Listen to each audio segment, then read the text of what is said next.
Bonsoir mes frères et sœurs, bienvenue dans la série Pasteur, j'ai une question. Cette série a été inspirée par nos frères et sœurs, ceux-là qui ont des questions et n'ont pas encore trouvé des réponses. Alors avant de commencer notre séance aujourd'hui, de ce soir plutôt, nous allons d'abord remercier l'Éternel pour sa grâce, pour nous avoir donné encore ces souffles de vie. Dans ces temps ici, il y a beaucoup qui sont malades, il y a beaucoup qui sont dans l'hôpital. Mais toi et moi, l'Éternel nous a fait cette grâce de nous connecter afin que nous partagions sa parole. Alors, prions au nom de Jésus. Père, nous te remercions, te rendons grâce parce que tu es merveilleux. Nous te remercions parce que tu nous as donné encore cette grâce, Papa, de nous connecter dans cette life. Papa, sois avec nous du début jusqu'à la fin. Bénis tout un chacun qui aura la capacité de se connecter. Papa, sois avec nous car tu nous avais promis que tu ne vas pas nous laisser orphelins, tu viendras à nous. Inspire-nous, ouvre-nous nos yeux et nos oreilles spirituelles, afin que nous puissions comprendre l'exactitude de ta parole. Tout ce qui ne confesse pas ton nom dans cette life must be détruit. Au nom puissant de Jésus-Christ, nous t'avons ainsi prié. Amen. Oui, soyez les bienvenus, frères et sœurs, dans notre série « Pasteur, j'ai une question ». Et la question de ce soir se trouve dans le livre des Apocalypse 5, dans le livre des Apocalypse 5, comme je vous l'avais dit tantôt, comprenez mon français parce que je parle souvent en anglais. Alors, supportez mon français. Ce qui est important, c'est de vous les comprendre. Alors, vérifions les Écritures ensemble. On va ouvrir notre livre des Apocalypse 5. On va commencer à lire à partir du verset 1. Apocalypse 5, verset 1, je lis au nom de Jésus-Christ. Puis je vis dans la main droite de celui qui était assis sur le trône un livre écrit en dedans et en dehors, scellé de 7 sceaux. Et je vis un ange puissant qui criait d'une voix forte, qui est digne d'ouvrir ce livre et d'en rompre les sceaux.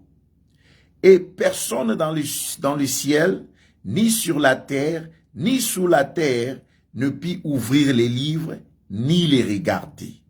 Et je plairai beaucoup de ce que personne ne fut trouvé digne d'ouvrir les livres, ni de les regarder.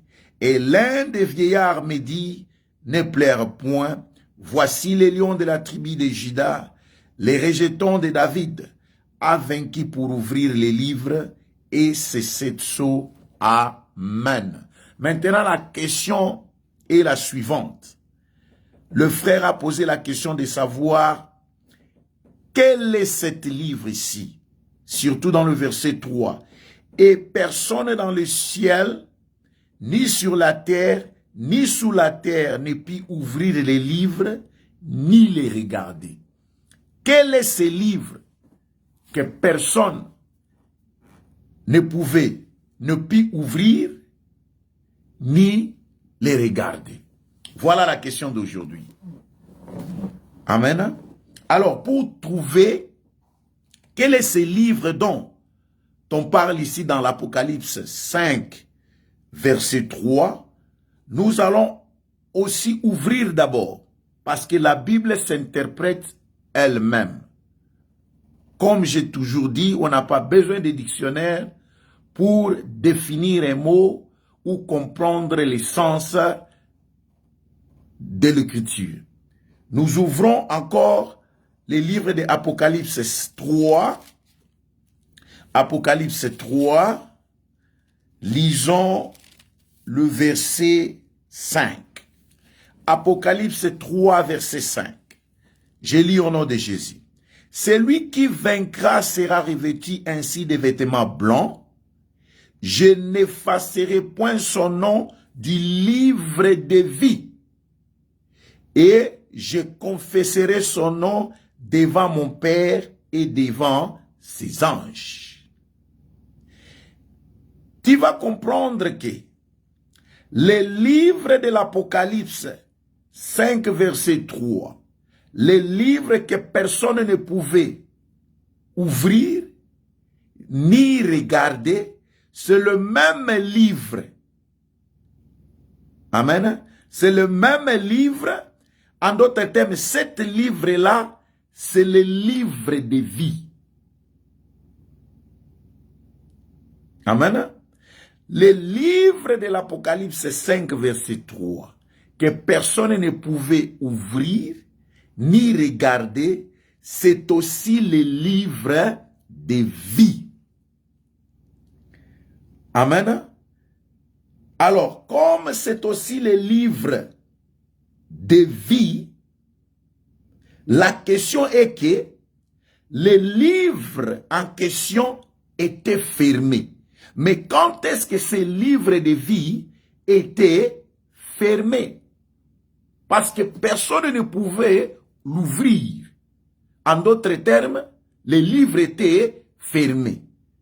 Quand est-ce que ce livre de vie était fermé? Nous allons aller dans le livre de Genèse. Genèse 3, nous lisons à partir du verset 22. Genèse 3, à partir du verset 22, je lis au nom de Jésus-Christ. L'Éternel Dieu dit, voici l'homme est devenu comme l'un de nous, pour la connaissance du bien et du mal. Empêchons-le maintenant d'avancer sa main, de prendre de l'arbre de vie. Le livre de vie égale à l'arbre de vie. Amen. Le livre de vie, c'est là aussi l'arbre de vie. Continuons la lecture. De prendre l'arbre de vie, d'en manger et de vivre éternellement. Verset 23. Et l'Éternel Dieu les chassa du jardin d'Éden pour qu'il cultivât la terre d'où il avait été pris. Verset 24. C'est ainsi qu'il chassa Adam, l'Éternel chassa Adam, et il mit à l'orient du jardin d'Éden les chérubins qui agitent une épée flamboyante pour garder le chemin de l'arbre de vie. En d'autres termes, pour garder le chemin du livre de vie. Amen.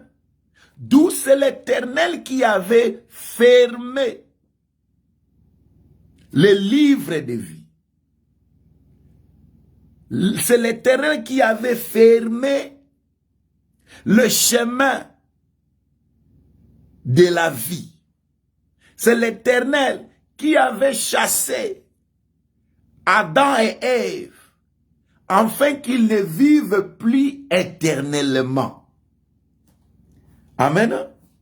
Maintenant, quand le livre était fermé, où l'arbre de vie était fermé, les jardins étaient fermés, quelle a été la cause de la fermeture des livres de vie? Parce que l'arbre de vie égale au livre de vie. Amen. Quelle a été la cause de la fermeture des livres de vie? Toujours dans notre livre de Genèse 3, lisons le verset 17. Genèse 3, verset 17, je lis au nom de Jésus-Christ. Il dit à l'homme, puisque tu as écouté la voix de la femme, et que tu as mangé de l'arbre au sujet duquel je t'avais donné cet ordre, tu n'en mangeras point. Le sol sera maudit à cause de toi. C'est à force de peine que tu en tireras ta nourriture tous les jours de ta vie. Tous les jours de ta vie. Verset 18. Il te produira des épines et des roncées des ronces, et tu mangeras de l'herbe des champs. C'est à la sueur de ton visage que tu mangeras du pain, jusqu'à ce que tu retournes dans la terre d'où tu as été pris, car tu es poussière, et tu retourneras dans la poussière. La cause qui a poussé à l'Éternel de fermer les livres de vie, c'était la désobéissance. C'était quand Adam et Ève ont désobéi à l'ordre de Dieu. L'Éternel les avait dit de ne pas manger du fruit. Mais eux, ils ont mangé du fruit. À cause de la désobéissance, le livre de vie a été fermé. Amen. À cause de la désobéissance. Maintenant, dans notre époque ici, l'Éternel compare la désobéissance à quoi? Dans notre époque, l'Éternel compare la désobéissance en quoi? Allons dans le livre de 1 Samuel. 1 Samuel 15. Lisons à partir du verset 22. 1 Samuel 15, à partir du verset 22, je lis au nom de Jésus-Christ. Samuel dit, l'Éternel trouve-t-il du plaisir dans les holocaustes et les sacrifices, comme dans l'obéissance à la voix de l'Éternel? Voici, l'obéissance vaut mieux que les sacrifices, et l'observation de sa parole vaut mieux que la graisse de bélier. Car, concentrez-vous sur le verset 23, car la désobéissance est aussi comparée à la divination.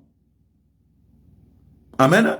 La désobéissance est aussi comparée à la divination. Et la résistance n'est pas moins que l'idolâtrie. Et les téraphins, puisque tu as rejeté la parole de l'Éternel, ils te rejettent aussi comme un roi. Ça, c'était l'histoire des rois Saoul. Quand l'Éternel lui a envoyé avec son troupe d'aller en guerre, au lieu d'exécuter totalement l'ordre de l'Éternel, lui, il a pris quelques richesses, quelques animaux qui étaient gras.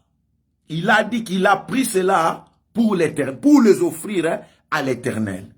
Et l'Éternel avait envoyé son prophète, le prophète Samuel, pour dire au roi Saoul, est-ce que l'Éternel prend-il plaisir à l'offrande par rapport à l'obéissance de sa parole? Les livres étaient fermés à cause de la désobéissance. Amen.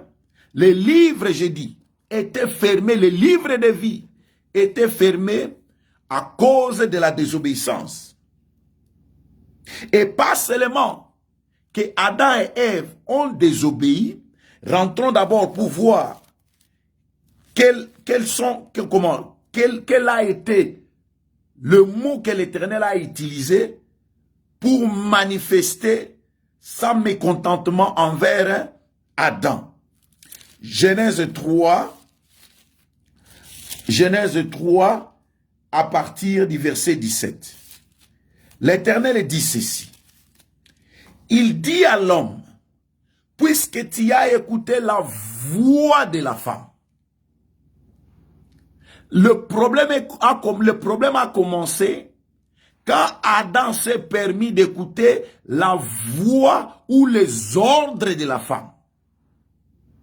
Et pas seulement qu'il a écouté la voix de la femme, mais il a aussi mangé le fruit.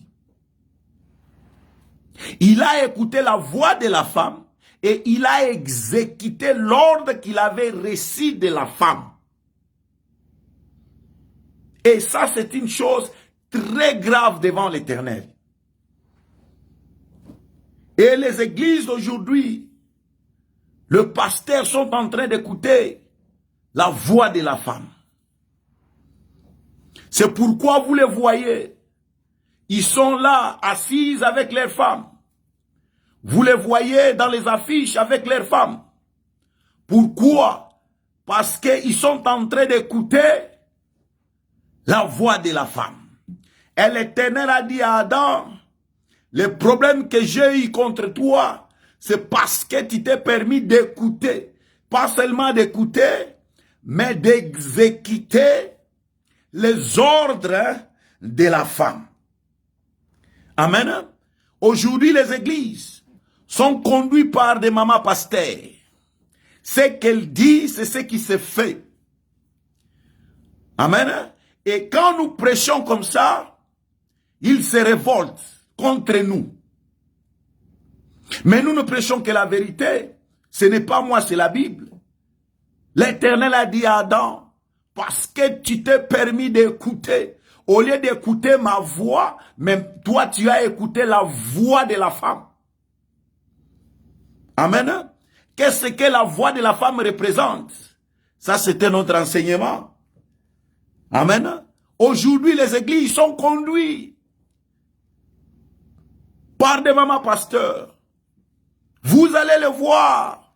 Ils sont là, dans les affiches, avec les pasteurs. Amen. Que dit la Bible? Quand maintenant c'est la voix de la femme qui est en train de diriger l'église. Quand maintenant c'est la vision de la femme qui est en train de conduire l'église. Que dit la Bible à ce sujet-là? Le livre d'Ésaïe. Ésaïe 3, à partir du verset 12. Ésaïe 3, verset 12, je lis au nom de Jésus. Mon peuple a pour oppresseur des enfants. Et des femmes dominent sur lui. Mon peuple, ceux qui te conduisent, t'égarent. Tous ces dons est conduit. Cette église-là qui est conduite sur la voie de la femme, c'est la femme qui décide. L'Éternel est en train de dire que cette église-là est en train d'être égarée. Et il corrompt la voie dans laquelle tu marches. Adam avait fait cette erreur. Quand l'Éternel t'avait appelé, il ne t'avait pas appelé avec ta femme. Mais aujourd'hui, c'est ta femme qui prend le devant. Aujourd'hui, ce qu'il décide, c'est ce qui se passe dans l'église de Dieu. C'est grave. Le pasteur écoute la voix de la femme. Amen. Le pasteur écoute la voix de la femme. Qu'est-ce que la Bible a à dire là-dessus? Apocalypse 2. Apocalypse 2. Lisons à partir du verset 19. Apocalypse 2, verset 19. Ça, c'est la 4e lettre que l'Éternel avait envoyée à l'église de l'Asie.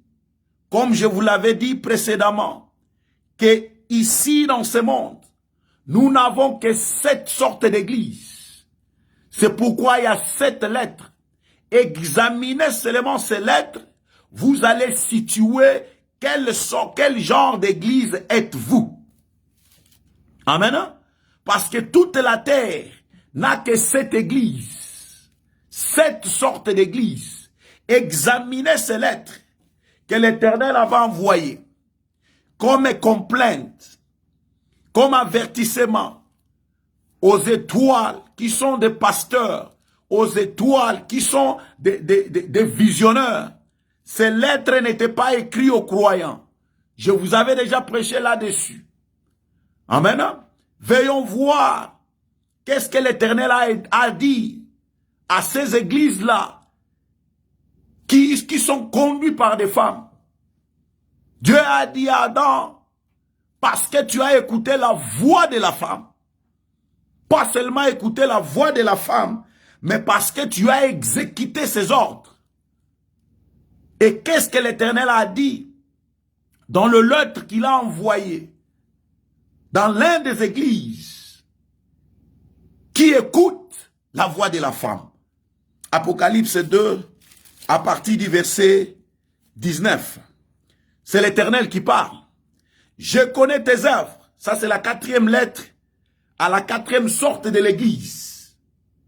Je connais tes œuvres, ton amour, ta foi, ton fidèle service, ta constance et tes dernières œuvres plus nombreuses que les premiers.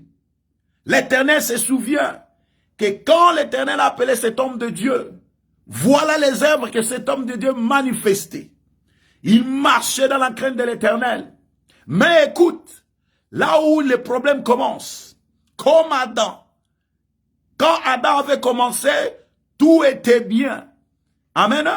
Mais l'erreur qu'Adam a commis, c'est la même erreur que ces pasteurs, cette étoile, ces visionnaires est en train de commettre.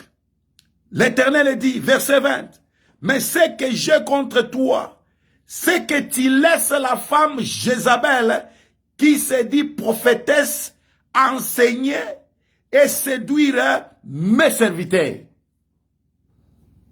L'Éternel est en train de dire à l'étoile, aux visionnaires de l'église de Thyatire, que le problème que moi j'ai contre toi, je connais ton travail, je connais ta constance, je me souviens comment est-ce qu'on a commencé, tu étais bien avec moi, mais ce que j'ai contre toi, que tu es en train de laisser la femme. En d'autres termes, toute femme qui prêche dans l'église, ce n'est pas moi, c'est la Bible. Toute femme qui se met devant les hommes dans l'église et les enseignants, l'Éternel les appelle Jézabel. Ce n'est pas moi. Jézabel. Tu es en train de laisser la femme Jézabel qui se disent prophétesse faire quoi? Enseigner. Et son enseignement amène quoi? Séduire mes serviteurs pour qu'ils se livrent à l'impudicité et qu'ils mangent des viandes sacrifiées aux idoles. Ce pasteur-là avait bien commencé, mais il est en train de commettre les mêmes erreurs que Adam a commis. Écouter la voix de la femme et exécuter ses ordres. Et voilà ce que l'Éternel dit. Vraiment, la Bible dit, la nature elle-même ne nous enseigne-t-elle pas? Nous tous, aujourd'hui, nous venons du catholique. Avez-vous déjà vu une femme prêtre? Mais qu'est-ce que l'Église est devenue aujourd'hui? Et si nous prêchons comme ça, vous vous fâchez. Ce n'est pas moi. Il ne faut pas t'en prendre à moi. Moi, je ne fais qu'interpréter la Bible et répondre aux questions. Amen. Écoutez la voix de la femme. C'est l'Éternel qui dit, tout un chacun qui écoute la voix de la femme est en train d'être séduit. Et il va tomber dans l'impudicité. La séduction que la Bible parle, c'est la séduction spirituelle. Hein? Amen. Ça, ce n'était pas la fondation de mon enseignement. C'était seulement une parenthèse. Nous continuons. Maintenant, comme nous avons défini les livres de l'Apocalypse 5, verset 3, comme c'était les livres de vie, et que c'était l'Éternel lui-même qui avait fermé. Et on a vu, quand est-ce que les livres avaient fermé?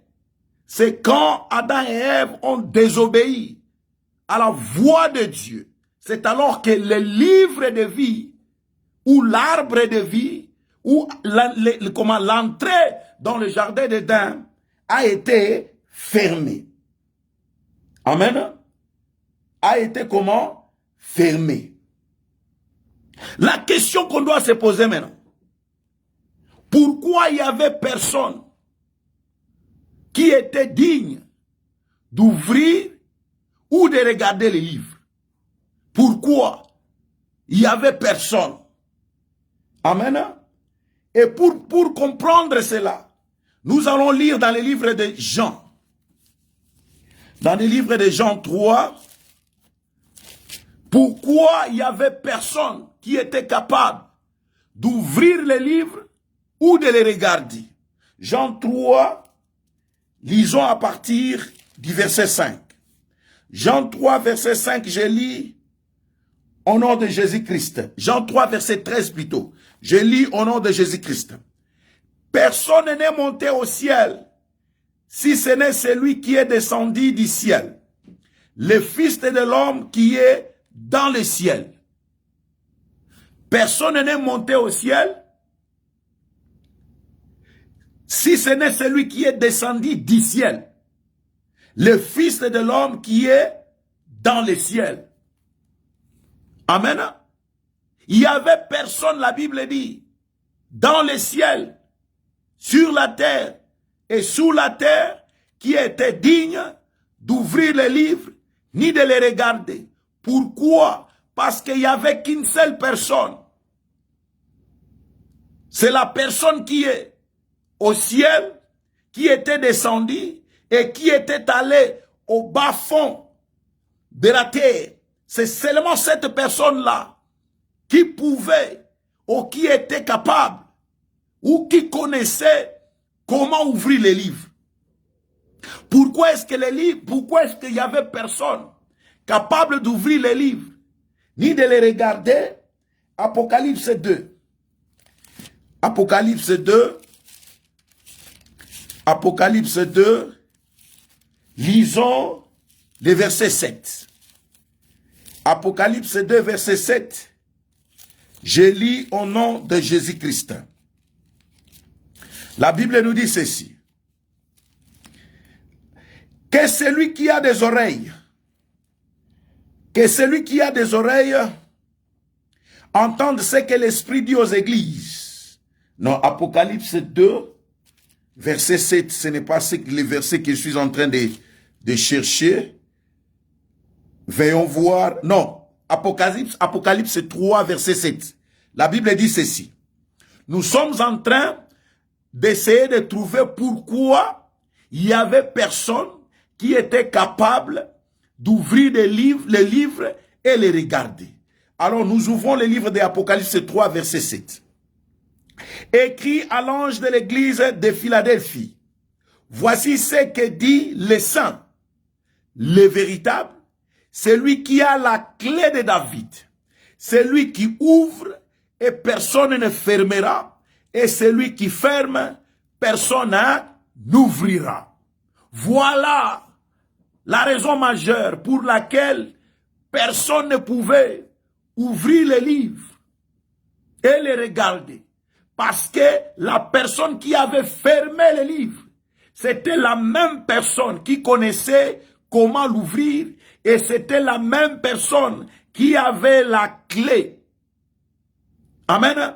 Et cette personne-là, selon les Écritures, il est appelé, il est le saint, il est le véritable, c'est celui qui a la clé de David, c'est celui, s'il ouvre, personne ne peut fermer, c'est celui, s'il ferme, personne ne peut ouvrir. Verset 14 du même verset, la Bible nous dit ceci. Écrit à l'ange de l'église de Laodicée. Voici ce que dit Amen, les témoins véritables. Les témoins et les véritables. Le commencement de la création de Dieu. C'est la même personne, la seule personne qui pouvait ouvrir les livres, qui pouvait les regarder. Parce que c'est lui qui est la main, c'est celui qui est le témoin fidèle, il a été là quand le livre s'est fermé. Il a été là au commencement de la création du livre. Il a été là auprès de Dieu et en train d'être un témoin oculaire de tout ce qui s'est passé. Pas seulement cela. Verset 8 du même verset. La Bible dit ceci. Verset 8. Verset 8. Verset 8. Verset 8 du même verset. Amen. Non, je pense que c'était pas ça.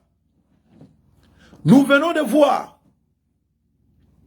pourquoi les livres étaient fermés. Les livres étaient fermés parce que personne n'avait la clé. Parce que personne ne connaissait comment l'ouvrir. Parce que personne n'avait la formule. Il n'y avait qu'une seule personne. Et cette personne-là, c'était le Fils de Dieu. Celui qui était dans le ciel, est descendu, est allé au plus bas fond de la terre. C'est seulement lui. Parce que la Bible dit, c'est lui qui a les clés de David. C'est lui quand il ferme et personne ne peut ouvrir. Amen.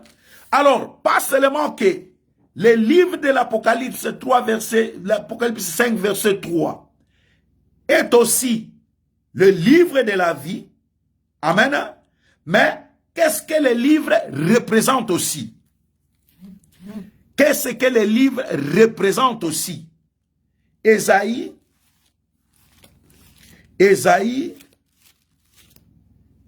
34, lisons à partir du verset 4. Ésaïe 34, verset 4, je lis au nom de Jésus. Toute l'armée des cieux s'est dissoute. Les cieux sont roulés comme un livre. Et toute leur armée tombe, comme tombe la feuille de la vigne, comme tombe celle du figuier. Amen. Ici, nous voyons, la Bible dit que les cieux sont roulés comme un livre. En d'autres termes, les livres aussi représentent les cieux. Amen. Les livres représentent le cieux. Apocalypse 6. Apocalypse 6, verset 14. Nous lisons au nom de Jésus. Le ciel se retira comme un livre qu'on roulait, et toutes les montagnes et les îles firent remuer de leur place. Ici, le ciel se retira comme un livre. En d'autres termes, le livre, c'est le ciel. Amen. Pas seulement que le livre représente le ciel, mais le livre aussi est un trésor. Ou, en d'autres termes, qu'est-ce que le ciel? Amen. Si le livre est égal au ciel, maintenant, qu'est-ce que le ciel? Pour connaître qu'est-ce que le ciel, allons dans le livre de Deutéronome 28. Deutéronome 28. Lisons le verset 12. Deutéronome 28, verset 12, la Bible nous dit ceci. Ici, c'est l'Éternel qui parle à Moïse. L'Éternel est en train de dire, l'Éternel t'ouvrira son bon trésor, le ciel. Amen. Le ciel est défini comme le bon trésor. Soyez les bienvenus à ceux-là qui nous ont rejoints seulement maintenant.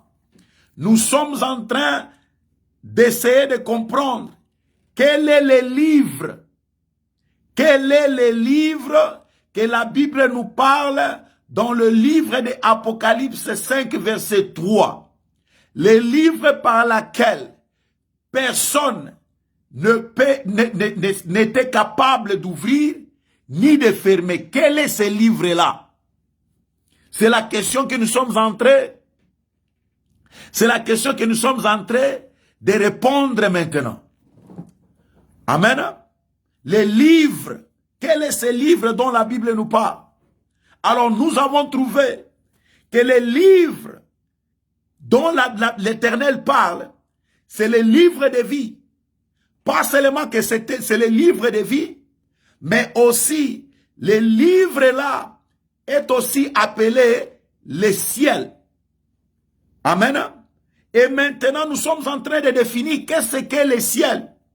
D'après le livre de Deutéronome 28 verset 12, le ciel est défini comme le bon trésor. Amen. Alors, qu'est-ce que les trésors? Qu'est-ce que les trésors d'après la Bible? Il faut savoir harmoniser les Écritures afin de faire comprendre aux enfants de Dieu. Parce que l'air est mauvais. Amen. Qu'est-ce que les trésors? Ouvrons le livre de 2 Corinthiens. La définition du trésor selon la Bible. 2 Corinthiens 4. Lisons à partir du verset 7. La Bible nous dit ceci. Nous portons ces trésors dans le vase de terre. Nous portons ces trésors dans le vase de la terre. La Bible nous dit, ne savez-vous pas que votre corps est le temple du Saint-Esprit? J'ouvre la parenthèse.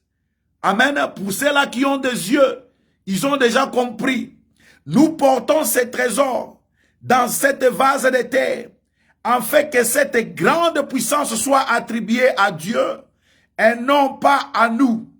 Nous sommes pressés de toutes manières, mais non réduits à l'extrémité, dans la détresse, mais non dans le désespoir, persécutés, mais non abandonnés, abattus, mais non perdus, portant toujours avec nous dans notre corps la mort de Jésus, afin que la vie de Jésus soit aussi manifestée dans notre corps. En d'autres termes, quel est le trésor? C'est Jésus-Christ de Nazareth qui est le trésor d'après les Écritures. Amen. Alors, maintenant, si nous remplaçons Jésus dans sa place, amen, parce que nous sommes en train de définir quel est le livre que la Bible nous parle. Dans le livre d'Apocalypse 5, verset 3, le livre que personne ne pouvait ouvrir ni le regarder. Nous avons trouvé que ce livre-là, c'est le livre de vie. Amen. Nous avons trouvé que ce livre-là est comparé au ciel. Et nous avons défini, le ciel est un trésor. Et nous avons trouvé que le trésor, c'est Jésus-Christ de Nazareth. Maintenant, remplaçons Jésus dans l'équation du verset d'Apocalypse 5, verset 3. Donc, Apocalypse 5, verset 3 nous dit ceci.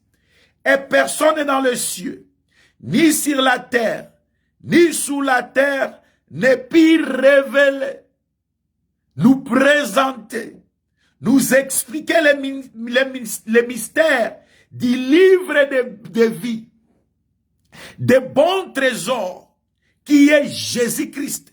Car Jésus a dit, Matthieu 11, Jésus a dit, dans le livre de Matthieu 11, verset 27, Matthieu 11, verset 27, Jésus nous dit ceci.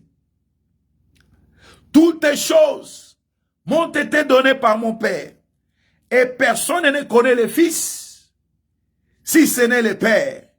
Et personne non plus ne connaît le Père, si ce n'est le Fils, et celui à qui le Fils veut le révéler. Voilà. Amen. En d'autres termes, les livres, c'est Jésus-Christ de Nazareth. Et pour qu'un homme le connaisse, c'est lui qui doit se révéler à toi. Tu te poses des questions, que tu es en train de lire la Bible, tu es en train de lire la parole de Dieu, et que tu ne comprends pas, parce que les révélateurs, c'est lui qui a l'explication, c'est lui qui ouvre l'intelligence, c'est lui qui a la clé du ciel. Les livres doivent se révéler à toi. C'est alors que tu pourras être capable de décortiquer les Écritures. Amen. Parce qu'il a dit, c'est seulement le Père qui connaît le Fils. Et c'est seulement le Fils qui connaît le Père. Alors que dans le jardin d'Éden, c'était Dieu qui avait fermé les livres. Amen. C'était Dieu qui connaissait la clé. C'est alors, ce n'est que Dieu qui est notre Seigneur Jésus-Christ qui peut venir encore pour l'ouvrir. Amen. Alors, comme nous avons défini que Jésus-Christ, c'est lui qui est le livre. Amen. Qu'est-ce que le livre de Hébreux dit à propos de Jésus? Hébreux, livre d'Hébreux, Hébreux 10, nous lisons à partir du verset 5. Hébreux 10, verset 5. Ici, c'est Jésus qui parle. C'est pourquoi Christ entra dans le monde et dit, tu n'as voulu ni sacrifice, ni offrande, mais tu m'as formé un corps. En d'autres termes, le corps de Jésus, c'était le livre. Amen. Et ce livre-là devait être décortiqué. Veuillons voir encore pour plus de précision. Amen. Pour plus de précision dans le livre des psaumes. Dans le livre des psaumes, psaume 40, psaume 40, lisons le verset 7. Psaume 40, verset 7 nous dit ceci. Tu ne désires ni sacrifice, ni offrande. Tu m'as ouvert les oreilles. Tu ne demandes ni holocauste, ni victime expiatoire. Alors j'ai dit, qui dit? Jésus, voici je viens. Où? Je viens avec le rouleau du livre. Qu'est-ce qui est écrit dans le rouleau du livre? Écrit pour moi. Jésus-Christ et le livre. Amen. Alors pour que quelqu'un comprenne ou comprenne ce qui est écrit dans les livres, Jésus a dit, c'est seulement lui qui choisit à qui se révéler. Les livres, Jésus-Christ de Nazareth, doit se révéler à toi. C'est alors que tu auras la compréhension des Écritures. Amen. Jésus est le livre. Jésus est le ciel. Il a même témoigné quand il était avec les apôtres dans le livre de Luc. Dans le livre de Luc 17, Luc 17, lisons à partir du verset 20 à 21. Luc 17, verset 20 à 21. Les pharisiens demandèrent à Jésus, quand viendra le royaume de Dieu? Il est répondu, le royaume de Dieu ne vient pas de manière à frapper les regards. On ne dira point, il est ici ou il est là, car voici, le royaume de Dieu est au milieu de vous. Qui était au milieu d'eux? C'est Jésus. Les livres étaient au milieu d'eux. Amen. Jésus, les cieux, étaient au milieu d'eux. Matthieu 12. Matthieu 12, verset 28. La Bible nous dit ceci. Mais si c'est par l'Esprit de Dieu que je chasse les démons, le royaume de Dieu est donc venu vers vous. Amen. Jésus, c'est le royaume de Dieu. Jésus, c'est le livre. Amen. Maintenant, si le livre représente un homme, amen, si le livre est un homme, qui est Jésus-Christ, en d'autres termes, tout homme a son livre. Parce que nous venons de voir que le livre, c'est un homme, qui est Jésus-Christ. Alors, comme le livre représente aussi un homme, est-ce que tout homme a son livre? Apocalypse 20 va nous donner la réponse. Apocalypse 20, commençons à lire à partir du verset 11. Apocalypse 20, verset 11, je lis au nom de Jésus. Puis je vis un grand trône blanc, et celui qui était assis dessus. La terre et les ciels s'enfuirent devant sa face, et il ne fut plus trouvé de place pour eux. Et je vis les morts, les grands et les petits, qui se tenaient devant le trône. Des livres. Amen. Des livres firent ouvertes. Ces livres-là représentaient quoi? Et un autre livre fit ouvert, celui qui est le livre de la vie.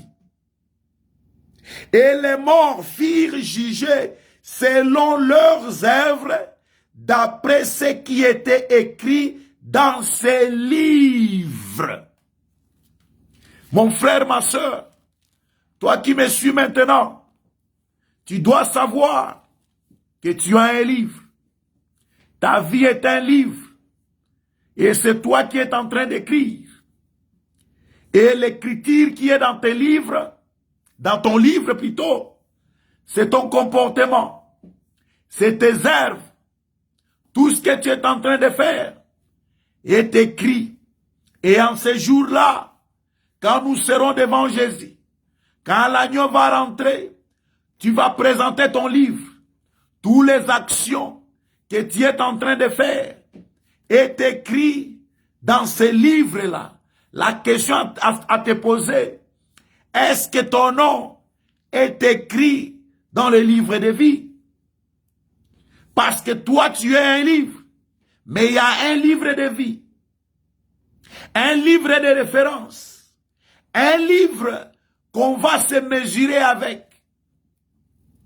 Comment tu te conduis aujourd'hui? Tout est écrit. Il n'y a rien qui est effacé. Dès ta naissance, tout est bien écrit. Amen. Tout homme a un livre. Tout homme a un livre. Apocalypse 13.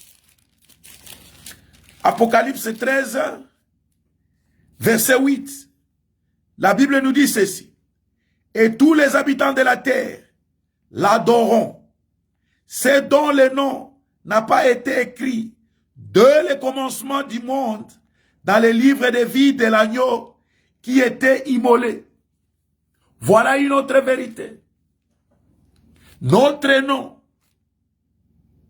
était déjà écrit avant notre naissance. Mais maintenant, qu'est-ce qui va te prouver que ton nom est dans le livre de vie? La manière dont tu te conduis maintenant. Amen. Jésus a dit, vous les reconnaîtrez par leurs œuvres. Tes œuvres témoignent là où ton nom se trouve. Amen. C'est pourquoi Moïse, quand il a voulu sauver les enfants de Dieu, qu'est-ce qu'il a dit? Dans le livre d'Exode, Exode 32, Moïse a dit ceci. Exode 32, verset 32. Moïse a déclaré, a dit à l'Éternel, pardonne maintenant leurs péchés, sinon efface-moi de ton livre que tu as écrit. Amen. Moïse connaissait qu'il y a un livre de référence, un livre que le fraudeur ne peut pas entrer, un livre que le pécheur ne peut pas entrer. C'est seulement ceux-là qui ont été choisis dès le commencement. Et l'Éternel lui a dit, c'est lui qui a péché contre moi, que j'effacerai de mon livre. Est-ce que tu continues encore dans la vie du péché? L'Éternel vient de dire, même si tu étais déjà choisi, dès la fondation du monde, l'Éternel a dit, ce n'est pas moi. Amen, ce n'est pas moi.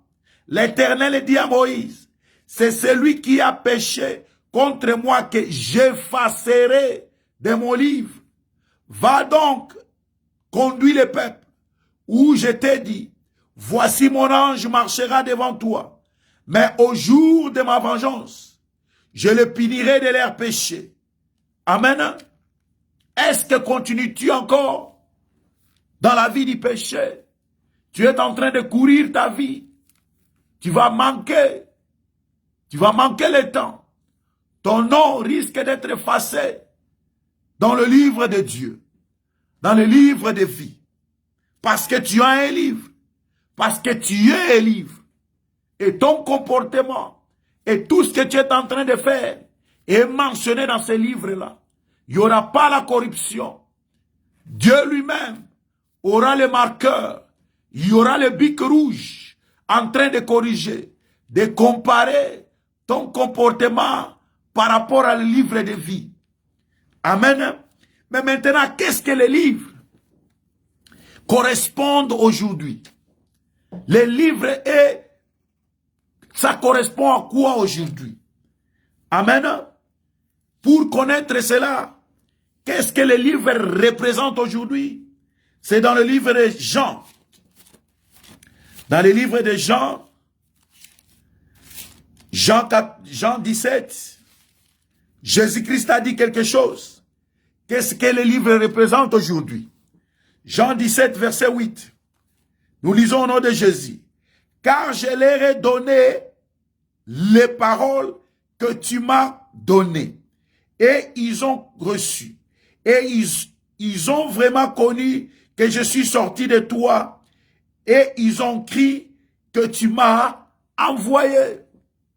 Ce que Jésus nous a donné aujourd'hui, pas seulement donné, ce que Jésus nous a laissé. Verset 14, du même verset, Jésus dit quoi?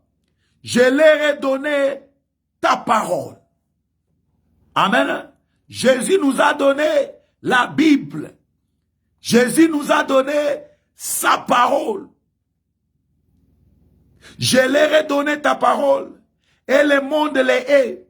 Parce qu'ils ne sont pas du monde. Comme moi je ne suis pas du monde. C'est la parole qui nous différencie. Tu peux être un prophète, un pasteur, avoir tous les titres du monde. Mais est-ce que tu te conduis? Est-ce que tu te comportes selon les Écritures? Jésus a dit, la seule chose qui va les différencier, c'est les Écritures, c'est la Bible. Est-ce que ton comportement correspond au livre? Amen. Verset 17. Sanctifie-les par ta vérité. Ta parole est la vérité. Amen. Voilà les livres de l'Apocalypse. 5 verset 3. Aujourd'hui, c'est la Bible. C'est les Écritures qui est la référence, qui est le mesure, qui est notre correspondance. Amen. La seule chose que Jésus avait laissée, il leur a dit, je leur ai donné ta parole. Amen. Le miracle passera, le prodige passera, de prophéties passera. Mais une chose qui ne passera jamais, c'est ce que Jésus nous avait laissé. C'est sa parole.